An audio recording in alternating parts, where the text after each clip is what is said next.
I'm going to show you now quickly how the roof opens and closes by showing you how it closes, and you can imagine how it opens in reverse. So these side panels here and here fold down, and the roof itself then folds down on top of that. So catching the corner, that's one side down.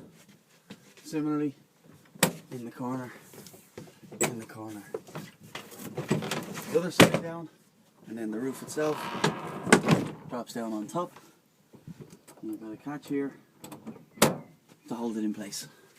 Simple as that. This is one of the two hammocks in the van, which is just clicked into catches on either end, easily lifted out, rolled up and fit back into its little holder, which flips up and latches into place. And there's one on either side, so you've got two hammocks for two people. Here's a quick tour of the simple kitchen. You've got a 2-burner hob and a grill underneath here. Whole thing closes up very simply. And you've got a simple sink with a water tap here. This isn't connected up, but I do have a pump, so you can get that connected up if you wish. There's a water reservoir underneath, and again, this also closes up nice and neatly for when you're travelling.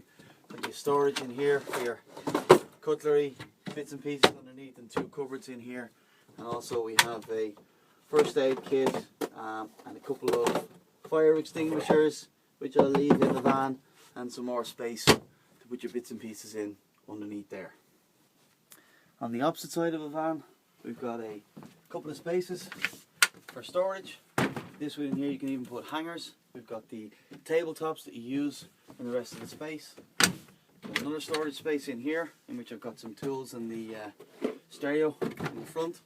And we've got a little fridge here, which can be used on gas, on electric from the leisure battery, or on mains electric as well. And here we have control for central heating, which is housed underneath this seated section here and blows into the space with a ventilation vent down here at the bottom, and that's really effective actually, and gets the whole space very warm very quickly. So the seating area is currently set up with obviously your traditional driver and passenger in the front, but then 2 double sofas in behind that space. And this can be adjusted to be either a single seat on either side, or any mix of the two.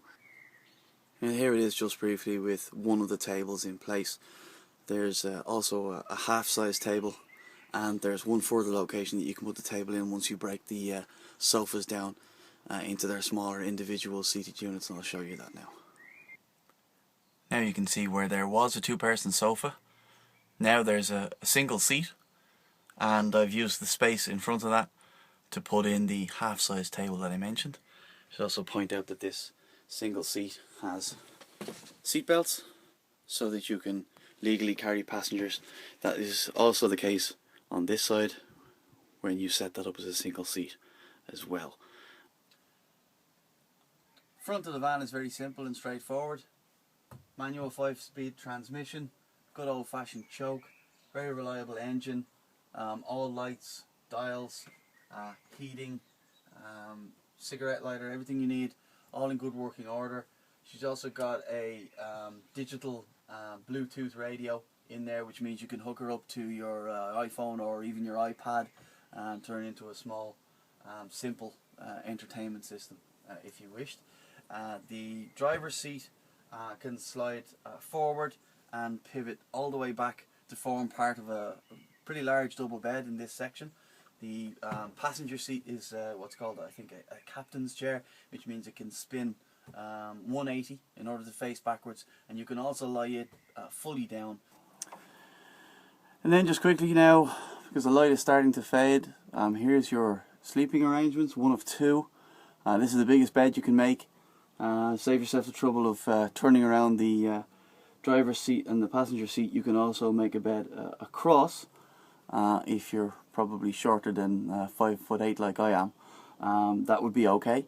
You can see it's pretty comfortable set up. fills most of the space, but you can still walk around in this area here by the fridge and the cooker to get out in the night and you know, move around or get up in the morning. You don't have to make the bed straight away, but then as soon as you do, it all falls away very easy and you can get back to that seated arrangement that I showed you earlier. But as you can see, set up like this, plenty big double bed for 2 people, plenty comfortable, but still with lots of space inside the van. So you can see lots of headroom above. Every window is curtained, and still plenty of walking space down this end of the van as well, all the way to the door. So that's what you've got. That's your setup there. Pretty nice, pretty comfortable.